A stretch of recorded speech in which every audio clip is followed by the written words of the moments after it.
Salut tout le monde, aujourd'hui on se retrouve pour une nouvelle vidéo sur les guides pour voyager au Japon. Aujourd'hui je pense d'ailleurs que ce sera la dernière vidéo guide, hein. Ça sera la 7ème je crois.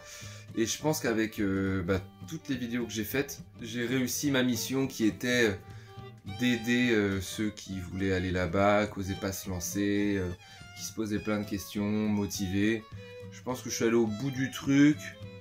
Je vois pas en fait quel autre sujet je pourrais aborder dans une vidéo de 15-20 minutes, tu vois. Bref, aujourd'hui on va voir comment bien choisir son logement, les types de prix, tous les types de logements aussi. On va pas parler de la location classique, imaginons louer un appart pendant pas 6 mois, enfin comme on fait en France ou partout, enfin tu sais genre location, on va pas parler de ça, je vais pas dire bah vous pouvez louer un appart. Non. C'est un peu nul. Et d'ailleurs, je vais pas parler vraiment de toutes les solutions possibles. Je vais parler de 4 principales. Les plus utilisées, les mieux selon moi. Parce qu'il y en a d'autres, mais je peux vaguement en parler si vous voulez. Par exemple, on va parler des mangas Kissa, là, ou manga café. En vrai, si vous partez un mois, vous n'allez pas faire un mois dans un manga café, quoi. Genre, je ferai des vidéos à part entière sur ça si vous voulez. Même les capsules hôtels. Non. Tu peux pas en fait.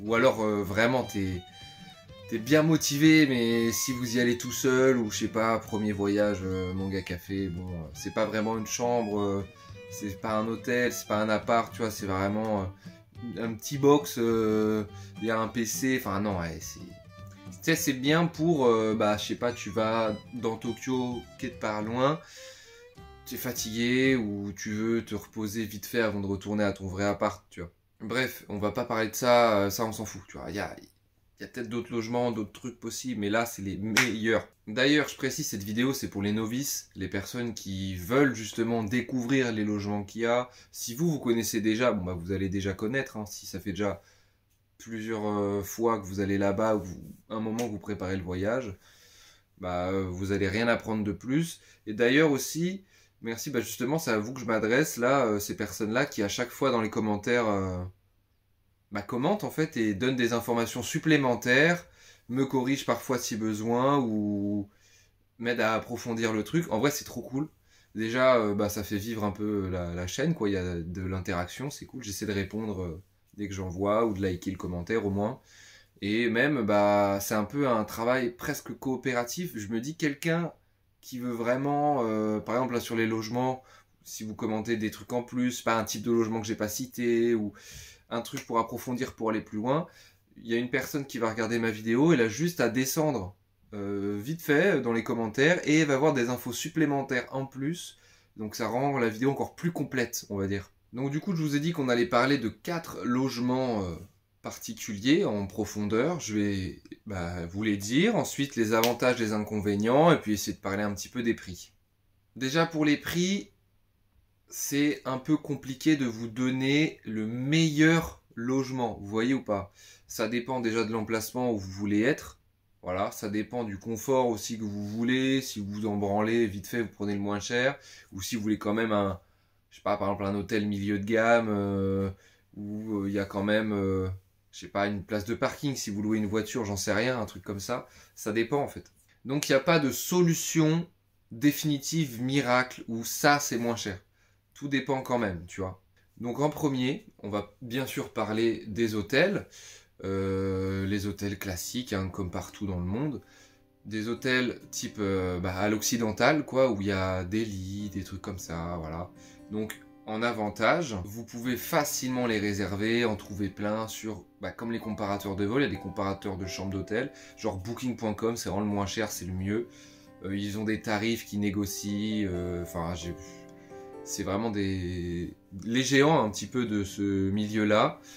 Donc vous pouvez faire confiance à ce site en vrai pour les prix. Ce sera forcément moins cher qu'ailleurs ou dans les moins chers. Aussi en avantage, c'est rassurant, vous n'êtes pas seul, c'est vraiment un lieu de vacances, tu sais, vous y allez, l'hôtel, tu sais, vous n'allez pas vous perdre, c'est quel endroit, quel appart? Non, là c'est l'hôtel, il y a marqué hôtel, c'est un grand truc, voilà, il y a un accueil. Souvent ça parle au moins anglais, Donc vous avez un avantage de la langue, c'est vraiment pour le tourisme, tu vois, t'es entouré de plein d'autres vacanciers, t'es pas seul, t'as un problème, tu vas à l'accueil. En inconvénient, du coup, bah ça va un petit peu avec ce que je viens de dire, c'est que du coup t'es pas dépaysé. T'es vraiment trop rassuré, voilà, c'est vraiment l'opposé d'être chez l'habitant, quoi, t'es à l'hôtel. Et puis aussi, c'est qu'une chambre, t'as pas de cuisine. Donc il faut voir si les petits déjeuners ils sont compris, s'il y a un resto dans l'hôtel, les prix du truc, comment vous allez manger, est-ce qu'il y a un micro-ondes dedans, tu vois, c'est un peu plus compliqué. Et puis c'est juste une chambre, quoi. C'est petit, souvent. Ça dépend de combien vous êtes, mais si vous êtes deux, bah en fait la chambre sera vraiment à l'étroit. Si vous êtes quatre, il faudra peut-être plusieurs chambres aussi, donc les prix vont gonfler. Et puis les hôtels, il n'y en a pas 500 000. Un hôtel, c'est un hôtel. Si vous regardez aujourd'hui ou dans 3 mois, bon, à moins qu'il y ait des hôtels qui fassent faillite très vite et d'autres qui... Enfin, je pense pas, mais ça va pas bouger. Il y aura pas des nouveaux hôtels, tu vois. Et pour les prix, bah là c'est pareil, hein, tout dépend en fait. Si vous voulez un hôtel 2 étoiles ou 5 étoiles, le prix va bouger. Mais j'ai quand même regardé, vous en faites pas. Dans Tokyo, il y a beaucoup d'hôtels qui sont vers les 50 balles. Même un peu moins. Voilà. C'est pas du grand luxe, c'est pas de la merde non plus. Voilà, en moyenne, si vous voulez un hôtel moyen dans Tokyo, moyen quoi, vraiment le standard, juste une chambre, vous dormez, je sais pas, c'est comme un Kyriade ici, un truc comme ça. 50 balles, vous avez une chambre. Ensuite, en autre type de logement, vous avez les ryokan. Ça s'écrit comme ça. C'est pareil, un hôtel, mais cette fois-ci traditionnel. Un hôtel japonais. Il y a des images qui vont s'afficher, voilà. Donc, ouais, il y a la tradition, tu dors sur un futon, pas dans un lit. Donc, faut faire attention, faut se méfier. Ça peut être à la fois un avantage pour certains de tester autre chose, un inconvénient. Ah non, moi je veux un vrai lit. Tu sais, c'est reposant, ça peut être spirituel. Il peut y avoir un onsen, c'est un bain, on va dire, qui peut être mis à disposition de l'hôtel. Donc ça peut être vraiment bien, mais déjà il faut vouloir de la tradition, hein. Et en inconvénient surtout, c'est que c'est beaucoup plus cher que les hôtels occidentaux. Voilà. Après, pareil, ça dépend de l'emplacement, ça dépend de beaucoup de choses, mais en règle générale, vous voulez passer une semaine dans un hôtel occidental ou un hôtel traditionnel, l'hôtel traditionnel sera plus cher. Donc pour ces deux solutions-là, ces deux types d'hôtels, ça, je vous les conseille vraiment pour des voyages, soit quand vous faites un petit road trip, donc vous bougez de ville en ville. Si vous restez un mois dans Tokyo, prenez pas un mois d'hôtel, tu vois. Les hôtels, c'est plus pour 3-4 nuits, et tu bouges 3-4 nuits, et tu bouges 3-4 nuits, tu vois. Si vous y allez une semaine, 10 jours à Tokyo, et que vous restez dans Tokyo, ouais.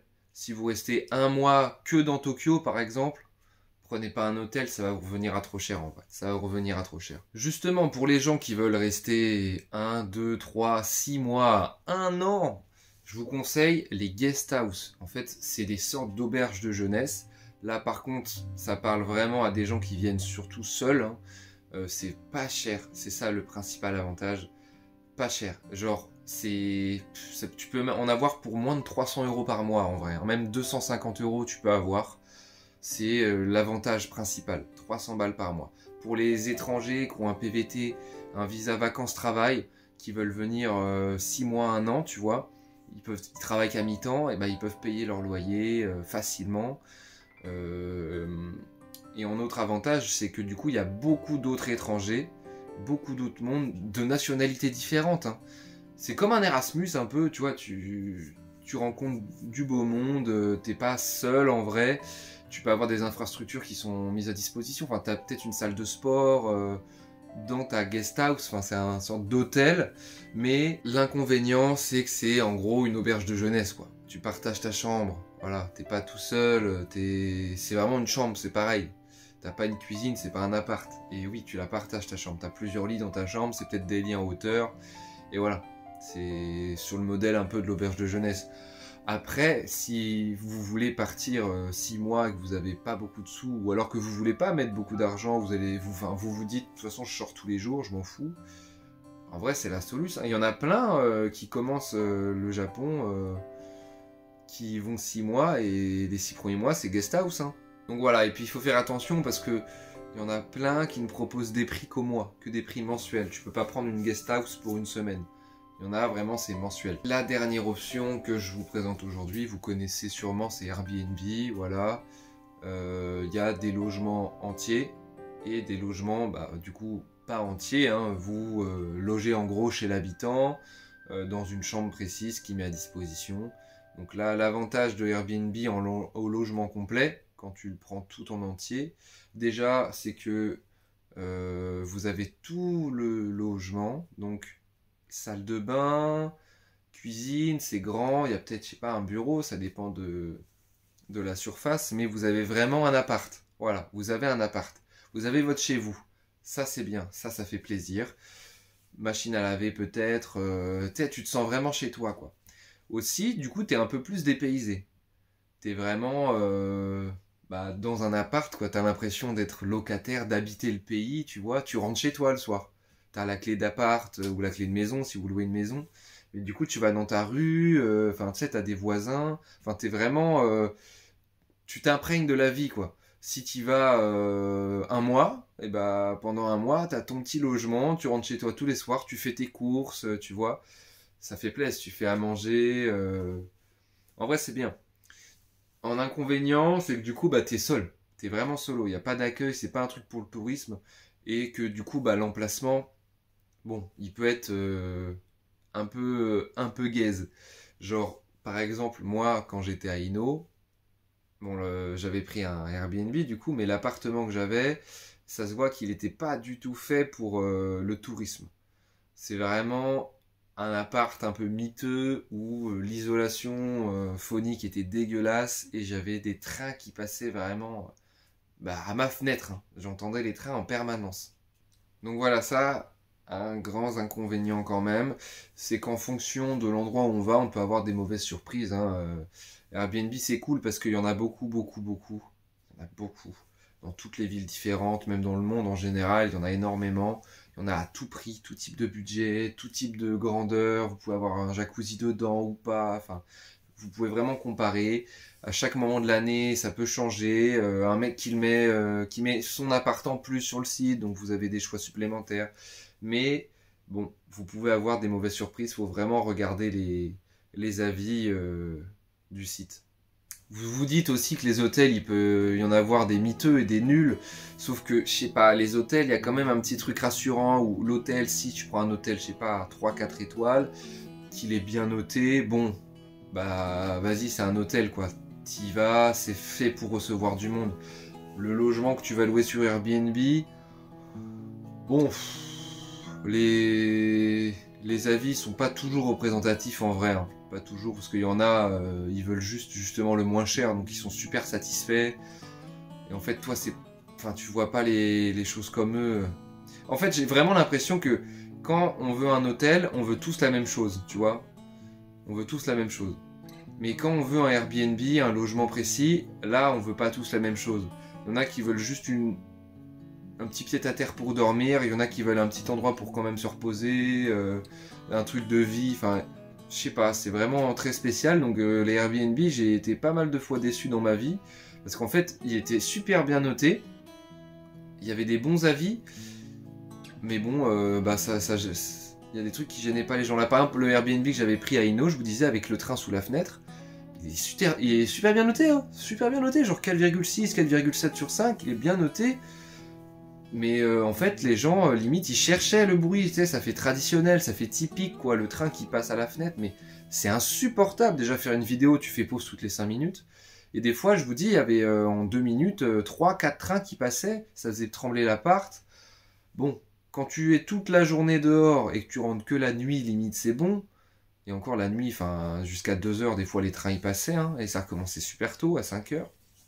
Mais si tu te prends une journée off, ah mon gars, t'es toute la journée avec les trains. Hein. Parce que quand il va 2 semaines au Japon, que tu prends vite fait ce logement-là, t'es tout le temps dehors, tu vas pas te faire 2 jours de repos, tu vas rentabiliser ton temps dans le pays. Mais quand comme moi, tu y vas 3 mois, il y a peut-être quelques jours où là il pleut, tu te dis non, je vais me poser, ou je vais appeler ma famille, je vais rester à l'appart. Mais c'est pas top. Donc voilà, on n'a pas tous les mêmes attentes d'un logement. Pour les prix des logements entiers, ce qui peut être cool, c'est qu'il y a des réducs à la semaine et même au mois. Moi, je payais le prix d'un loyer un peu classique en grande ville, on va dire. En fait, je payais comme un loyer. J'ai pris 3 Airbnb et à chaque fois, c'était un mois, un mois, un mois. Mais vraiment, genre du 23 au 23, tu vois. Et j'ai payé, ouais, 800 balles à chaque fois. Les deux dans Tokyo, tu vois. Enfin, le premier, c'était à Ino. Donc, c'était un peu en périphérie. Mais Ino, c'est pas mal, c'est une bonne ville. J'étais vraiment à 2 minutes à pied d'une gare. Du coup, comme je vous le dis, j'avais le train sous la fenêtre. Ça pouvait justifier que le prix était cher. Mais genre, c'était au lieu de 1000 euros, j'avais moins 200 comme j'avais pris au mois. Ça faisait une réduc. Et là, j'avais mon logement pour le mois complet. J'avais les clés, machin. C'était arrivé autonome. Je pouvais arriver à n'importe quelle heure. Ça aussi, c'est un avantage. Ça peut être pas mal. Mon inconvénient aussi, la langue. Bah, y a personne. Déjà, enfin. Il y a tout simplement personne quand ça arrive autonome. Et puis, même quand c'est quelqu'un qui vient te filer les clés, il parle pas forcément anglais ou français. Ça peut être compliqué de se comprendre. Et pour les logements pas entiers, bon là en vrai ça je vous le conseille pas trop, ça dépend ce que vous cherchez, mais du coup c'est comme le logement entier mais moins cher. Voilà, vous avez toute la maison plus ou moins à disposition, mais il y a peut-être un papy qui est dans la baraque avec vous, faites coloc quoi. Voilà, ça dépend ce que vous cherchez, si c'est vraiment la rentabilité, qualité-prix, ou que le prix uniquement le moins cher possible. Voilà, tout dépend de vos visions. Donc voilà un petit peu pour les 4 types de logements que je voulais vous présenter. Si jamais voilà, vous étiez novice, c'est la première vidéo que vous regardez ou vous faites vos recherches actuellement, je vous ai présenté un peu les principaux. Voilà, les principaux trucs. Ceux que vous allez sûrement réserver pour un premier voyage, vous qui ne connaissez pas vraiment le pays. Pour ceux qui sont déjà experts, qui ont déjà été au Japon 1, 2, 3 fois et qui tous les jours, toutes les semaines comme moi, regardent des trucs. Enfin, moi, c'est tous les jours, je pense au Japon et tous les jours, je fais des trucs. Alors déjà, j'écris les vidéos, je fais des recherches par rapport à ça, mais même pour moi, tous les jours, je regarde des trucs. Bon, bah là, une vidéo comme ça vous a pas aidé. Limite, c'est pas complet, tu vois. Donc voilà, c'est pour ça que je disais que je m'adressais vraiment à un public précis pour faire une vidéo de moins de 20 minutes. Bref, comme je vous le disais juste au début, c'était le dernier guide. Je vais clôturer ma playlist, du coup il y aura 7 vidéos. Quelqu'un qui ne connaît pas du tout le Japon et qui veut y aller, qui sait pas du tout comment faire, il est vraiment débutant. Je pense que s'il regarde ça, il a un bon bagage pour aller au pays et pour réserver ses trucs. Il y va pas à l'aveugle, je sais pas. Moi, j'aurais aimé voir ces vidéos-là. Personne ne le faisait. En fait, il y a certains youtubeurs, par exemple, qui faisaient comment prendre son avion. Voilà. Mais c'est tout. Il faisait pas un truc complet, quoi. Et puis, il fallait voir un autre pour autre chose, mais qui était... Tu sais, du coup, comme il n'y a pas de continuité, c'est des gens différents, des fois ils disaient les mêmes trucs ou pas les mêmes trucs, ou c'était pas complet, tout n'était pas couvert, c'était chiant, fallait aller chercher chez tout le monde, c'était long, et puis c'était pas toujours daté de la même chose. Là au moins, dans un délai de 3 4 mois, je vous ai, même pas, hein, je vous ai tout dit là. Voilà, là vous pouvez réserver tranquillement. Bref, merci à vous qui m'avez suivi tout le long de ces guides-là. Vous inquiétez pas, je continue les vidéos, je vais faire d'autres trucs. Hein. Genre, je pourrais faire mon top 3 des meilleurs quartiers de la ville, où est-ce que... Enfin, quelle ville est le mieux, ou je pourrais parler même de trucs de société du Japon. Je vais trouver des idées, je vais trouver, ça va être bien. Même moi, ça va me permettre de me renseigner sur autre chose, carrément peut-être. Hein. Même, je ferai... mon voyage, enfin la préparation en vidéo avec vous, comme ça s'il y a des gens qui partent à peu près en même temps ou qui veulent voir vraiment comment le préparer en réel, je préparerai en vidéo. Merci à vous qui avez commenté les vidéos, vous vous reconnaîtrez sûrement, c'était super. Merci beaucoup, ça m'a même moi appris des trucs sur la dernière vidéo là, pour passer l'immigration et la douane. Je savais même pas que ça existait, j'en avais jamais entendu parler, qu'on pouvait... avec le QR code, le téléphone, un truc. Bon, ça a l'air quand même galère, parce que le truc, faut le traduire en français avec le tel, faut avoir de la co, à quel moment tu prépares le truc, enfin, faut un peu se renseigner, quoi, voilà, faut avoir de la batterie, du coup, là-bas aussi. Enfin, ça peut être un peu stressant, mais, enfin, en fait, c'est une autre solution, quoi, c'est quand même autre chose, et je savais pas qu'il y avait. Donc là, vous voyez l'intérêt, si vous aviez regardé les commentaires de la dernière vidéo, et vous aviez un truc, en plus, un bonus, quoi. Je crois que Visit Japan, un truc comme ça, de toute façon, C'est dans la vidéo précédente. Vous avez juste à regarder les commentaires et vous tomberez sur des super coms qui vous expliquent le truc et vous ferez vos recherches après. Bref, voilà. Merci à vous. Pour la prochaine vidéo, quand même, j'ai pensé à une FAQ. Parce que la dernière que j'ai faite, c'était il y a pas un an, mais j'étais au Japon encore en fait. Donc c'était il y a 6-7 mois. Donc ça peut être super de me poser des questions. Surtout que je vois qu'il y en a qui ont posé des questions. Je prendrai les questions qui ont été sur les vidéos précédentes. Vous en faites pas. Réécrivez pas votre com. Mais si vous en avez, écrivez. Écrivez. Et moi, la semaine prochaine, je répondrai à vos questions. Allez, bisous les gars.